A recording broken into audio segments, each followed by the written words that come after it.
तुमच्यामध्ये किती पॉझिटिव्ह आणि किती निगेटिव्ह एनर्जी आहे हे तुम्हाला माहिती आहे का हो? ऑब्व्हियसली नसेल माहिती, तर आज मी तुम्हाला सांगणार आहे की हे कसं ओळखायचं. जर तुमच्यामध्ये पॉझिटिव्ह एनर्जी असेल ना, तर ओव्हरऑल बॉडी खूप लाईट फील करते, एनर्जेटिक वाटत राहतं आणि एका ॲक्टिव्हिटीमधून दुसरीकडे जाणं खूप सोपं असतं. त्याला म्हणतात डायनॅमिक. जनरली आपला जो व्ह्यू पॉईंट आहे हा ऑप्टिमिस्टिक असतो, म्हणजे एखाद्या गोष्टीतून मी काय शिकू, एखाद्या गोष्टीतून मला काय चांगलं मिळेल, असा सतत आपला विचार असतो. याचा अर्थ आपला ऑरा पॉझिटिव्ह आहे किंवा एनर्जेटिक आहे.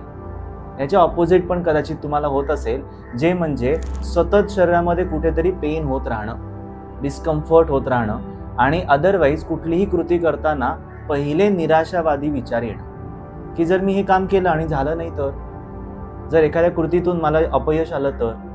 अशा प्रकारचे जे विचार आहेत, ह्यामुळे आपला ऑरा हा निगेटिव्ह होत जातो. आपल्या ऑरातली एनर्जी हळूहळू ड्रेन होत जाते टू अ पॉइंट की आपण आजारी पडून जाऊ. बाय द वे, जर प्राणिक हिलिंग केलं तर नक्कीच तुमचा हा निगेटिव्ह ऑरा पॉझिटिव्ह होऊ शकतो.